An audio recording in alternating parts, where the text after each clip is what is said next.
Quem foi Jacques de Molay? E a ordem de que ele fazia parte é a origem da maçonaria? Confira no vídeo de hoje. Jacques de Molay nasceu na região do Franco-Condado, talvez na Vila de Molay, na França. Pouco se sabe sobre os primeiros anos da sua vida antes do seu ingresso na Ordem dos Templários, mas é bem possível que a sua família pertencesse à pequena nobreza local.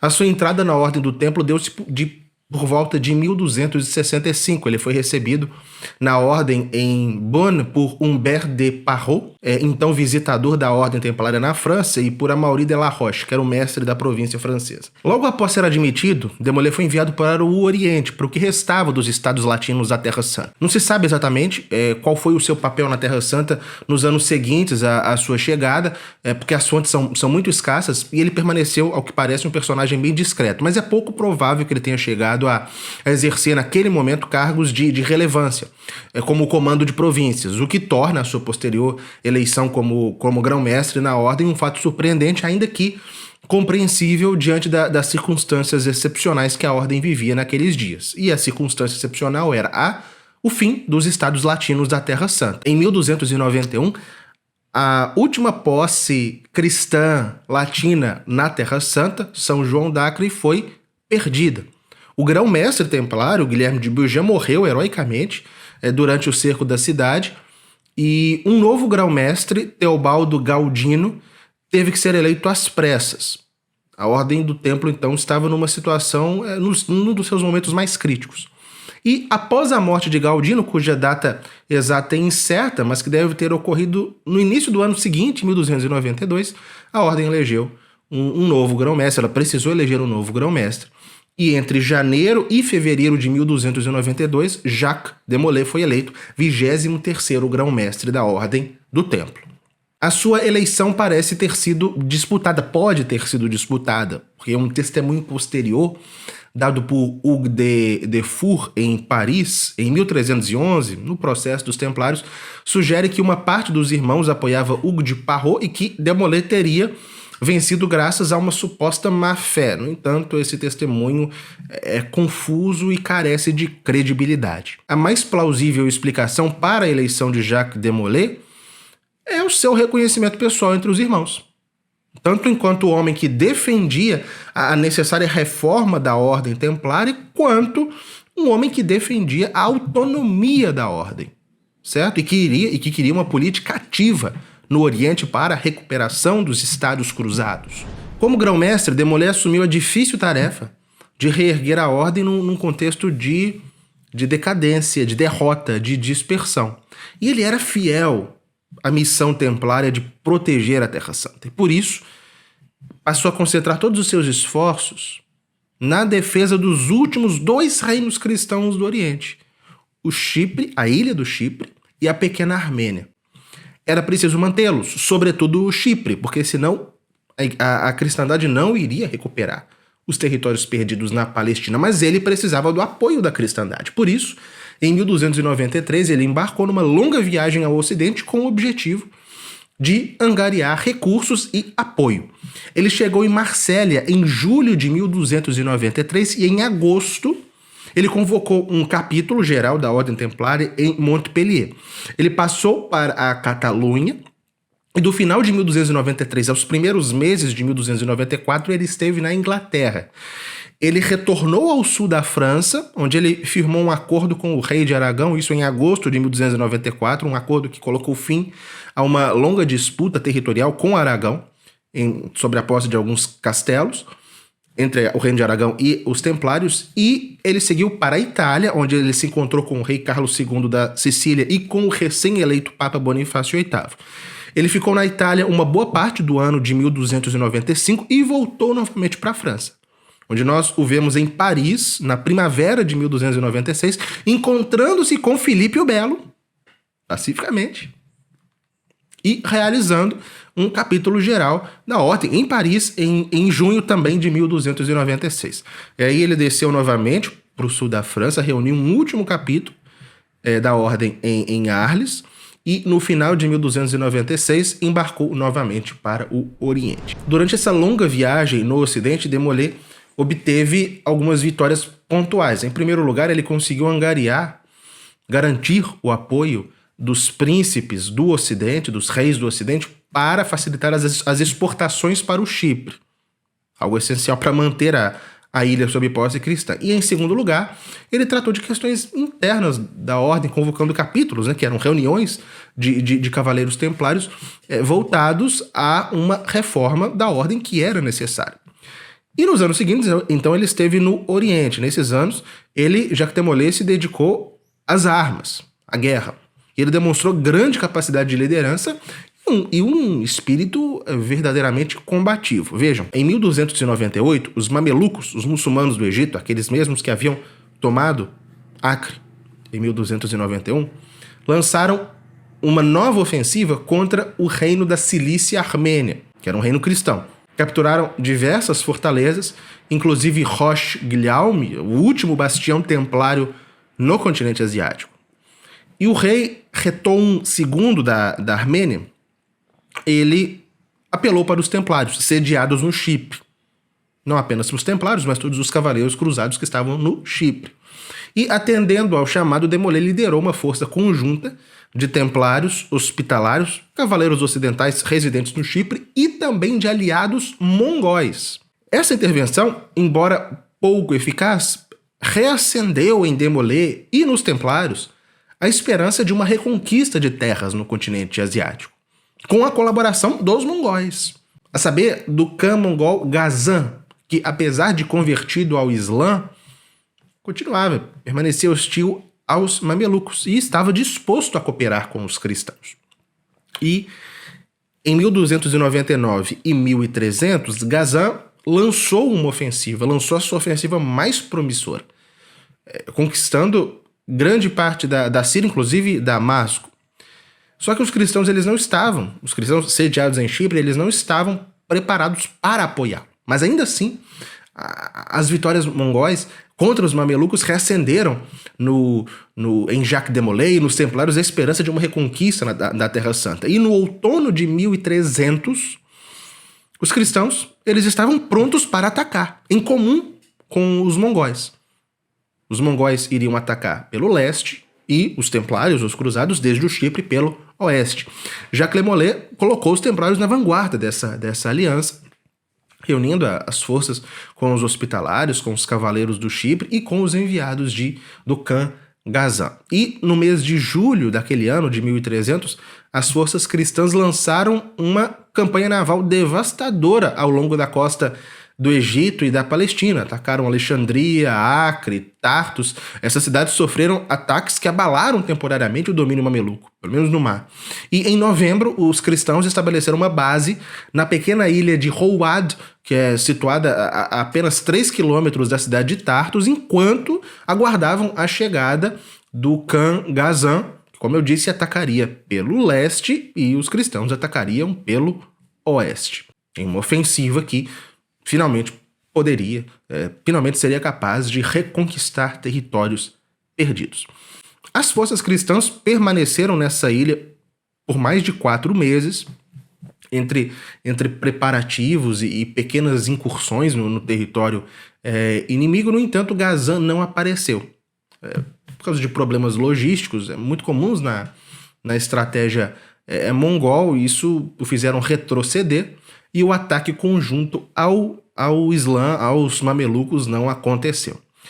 E diante disso, grande parte das tropas cristãs abandonou a ilha de Howad, mas os templários ficaram durante todo o ano de 1301, mas em setembro de 1302 os mamelucos os atacaram, os templários resistiram bravamente, mas foram derrotados. Os sobreviventes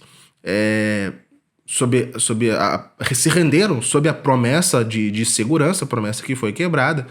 Muitos cavaleiros foram levados prisioneiros ao Cairo, enquanto cerca de 900 auxiliares de batalha foram executados, e Jacques de Molay e alguns dos seus conseguiram se retirar para o Chipre.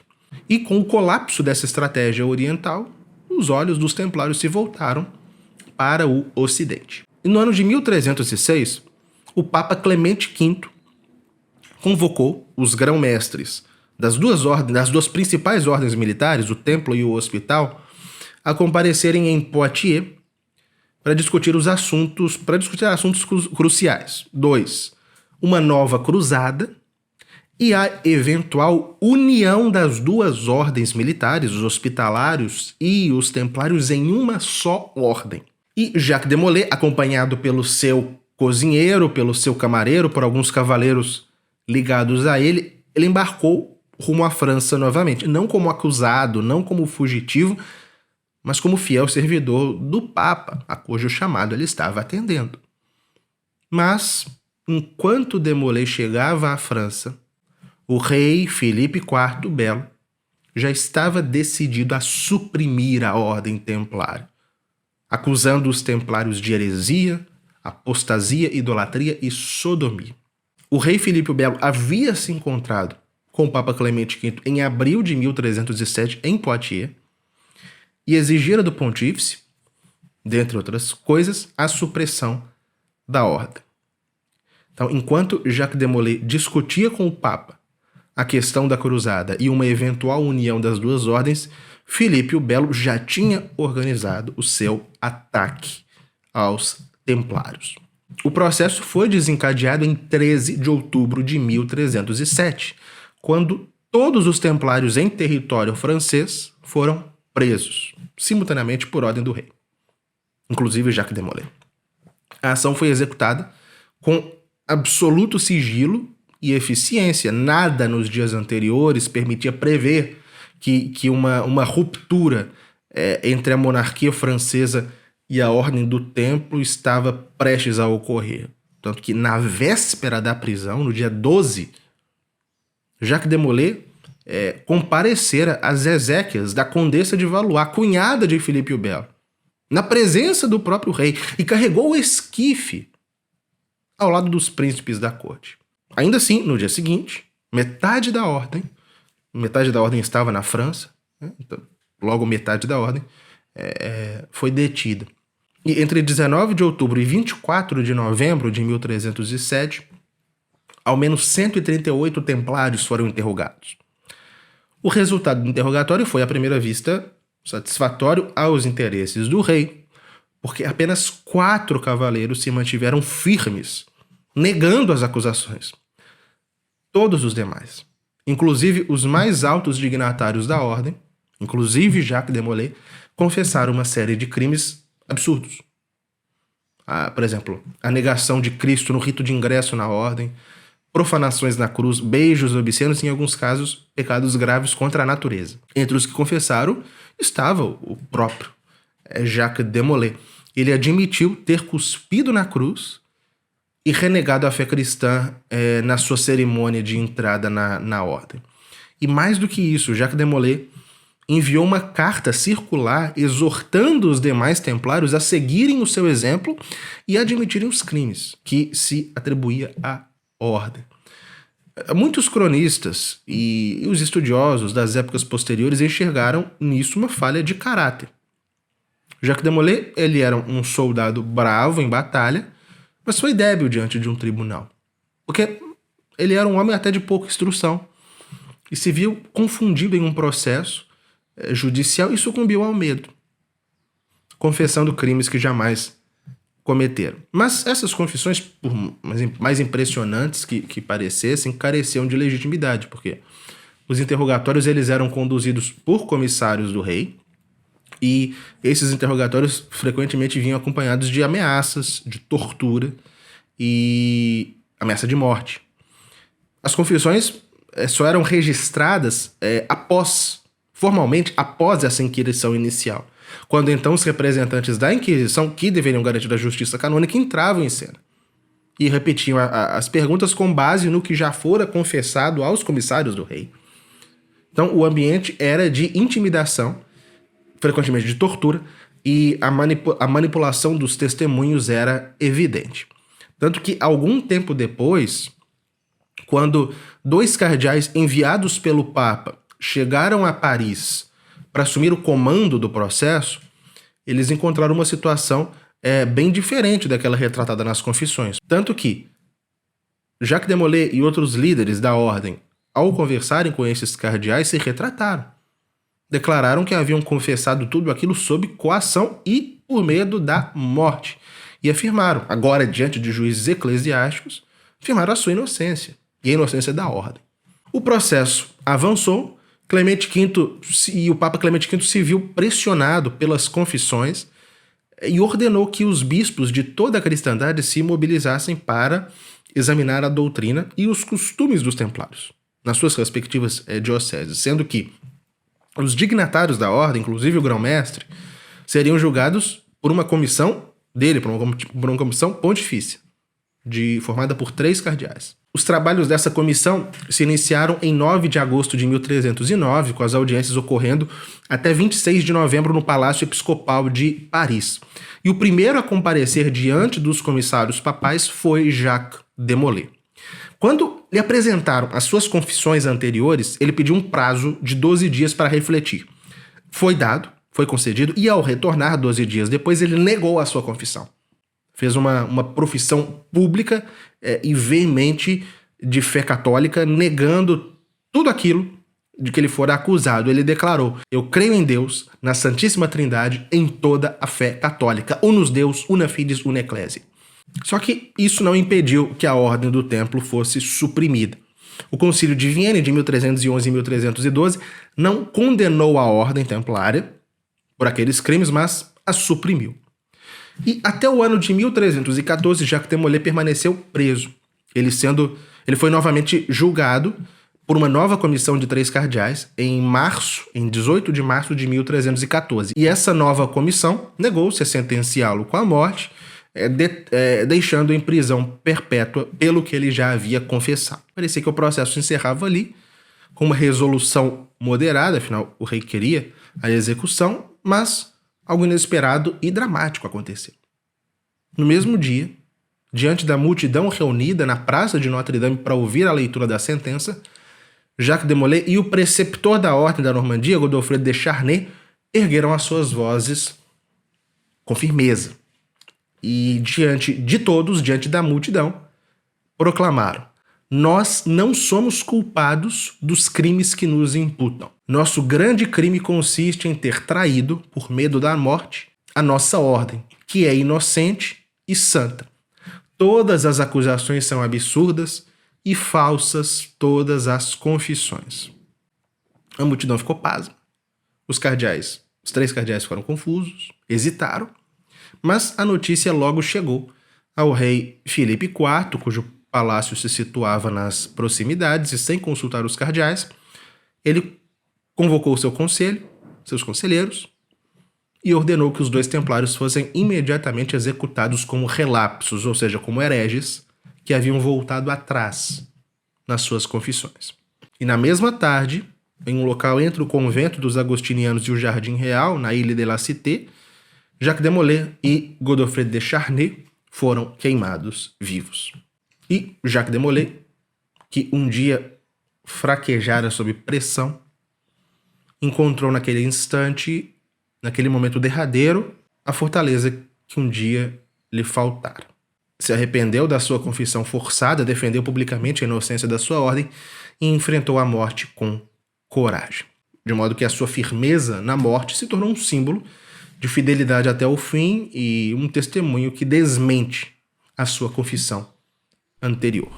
Mas o nome de Jacques de Molay está hoje, infelizmente, ligado ao de uma organização juvenil paramaçônica, a Ordem de Molay, fundada em 1919 nos Estados Unidos, com um objetivo muito pouco disfarçado de preparar a juventude para a entrada na maçonaria.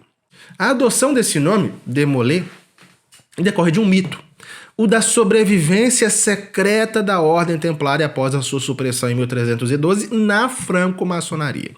Bom, a primeira ligação que se fez entre a maçonaria e as cruzadas, nem ainda os templários, foi no século XVIII, foi feita por Andrew Michael Ramsay, é um maçom escocês que em 1737 ele difundiu que a maçonaria vinha dos cruzados. E como nós já falamos disso num vídeo anterior, ele teve razões pessoais para isso. Por quê? Em 1723 ele havia sido nomeado cavaleiro da Ordem de São Lázaro, que era uma ordem de São Lázaro de Jerusalém, que era uma ordem militar, como a dos Templários, que também remontava ao século XII, que era composta por cavaleiros leprosos. E, claro, na época de Ramsay era já uma ordem puramente cerimonial. E em 1737, Ramsay escreveu o seu famoso discurso, no qual ele conectava a maçonaria aos cruzados. E conforme ele disse, a maçonaria teria tido acesso a uma sabedoria antiga, a sabedoria antiga dos construtores do Templo de Salomão, por intermédio dos cruzados. O passo seguinte na construção desse mito foi dado na Alemanha, na década de 1760, quando algumas lojas maçônicas alemãs romperam com a tradição igualitária da ordem, e introduziram uma hierarquia de graus na maçonaria. E para isso recorreram novamente à história, mas não à cruzada em geral, como Ramsay fez, mas à ordem do templo, cuja casa em Jerusalém era justamente o local do Templo de Salomão. Essa falsa ligação dos templários com a maçonaria foi enfatizada em 1804, quando surgiu uma corrente abertamente neotemplária dentro da maçonaria.